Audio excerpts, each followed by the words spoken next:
Assalamualaikum teman-teman. Sebelum aku mulai cerita, aku mau minta maaf lahir batin dulu ya. Kalau selama ini mungkin ada kata-kataku yang salah, ada penyampaianku yang kurang enak di hati, aku minta maaf. Karena bentar lagi kita mau masuk puasa besok ya insya Allah.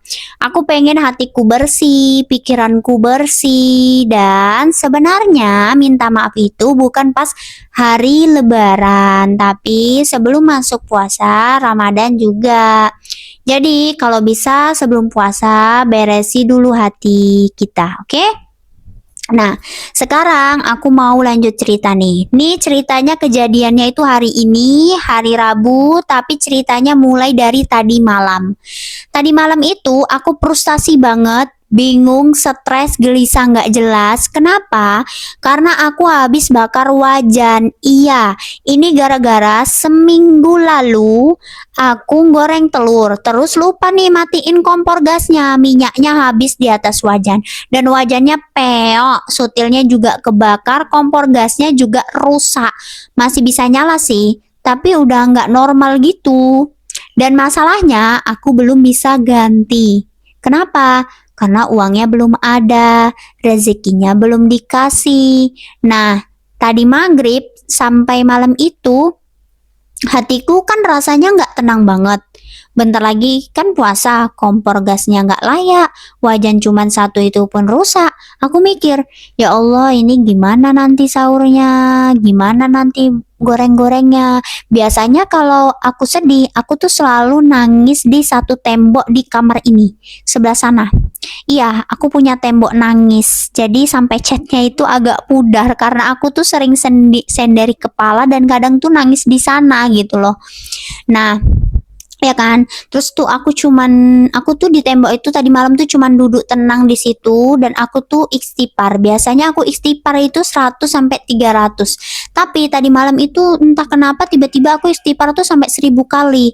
Karena aku tuh udah nggak tahu lagi mau ngapain. Aku bilang gini sama Allah, ya Allah bentar lagi puasa, kompor bergas belum ada, wajan rusak, belum ada uang. Aku cuma bisa pasrah tapi aku tetap minta. Aku cerita ke Allah kayak lagi ngobrol gitu loh, ya Allah gitu kan. Dan setelah itu tiba-tiba adikku nih yang kerja di luar negeri telepon.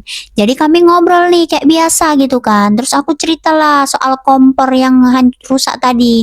Dan tahu apa yang terjadi? Dia langsung bilang, nih aku transfer. Dan di situ aku langsung beli kompor baru, wajan baru, sutil baru, lengkap ya. Masya Allah, Alhamdulillah. Ya Allah, baru aja aku istighfar 1000 kali. Baru aja aku pasrah. Belum berhenti sampai situ, tiba-tiba pendapatan dari 3 akun aku main affiliate di Shopee dan di TikTok masuk.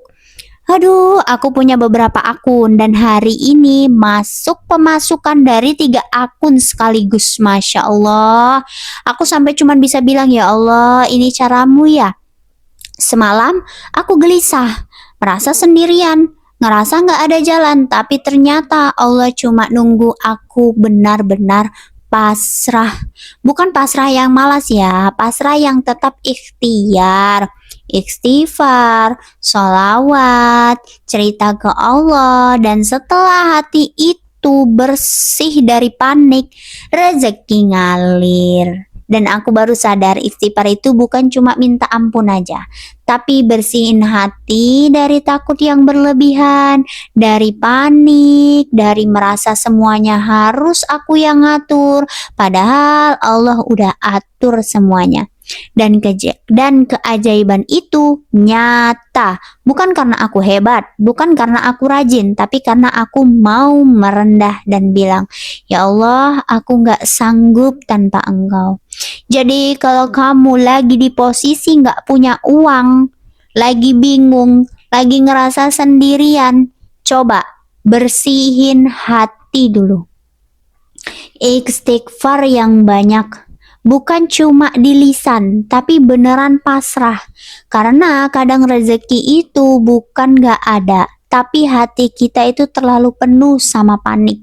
Dan ini kisah aku sendiri ya, aku alami sendiri. Karena ternyata Saat kita pasrah dan tetap usaha, Allah kasih lebih dari yang kita minta. Semoga cerita ini bisa jadi pengingat kalau lagi mentok jangan berhenti. Istighfar dulu, tenang dulu, baru lihat cara Allah bekerja. Semoga ceritaku ini menginspirasi untuk kita semua agar selalu beristighfar. Oke, sampai jumpa di video aku selanjutnya. Wassalamualaikum warahmatullahi wabarakatuh.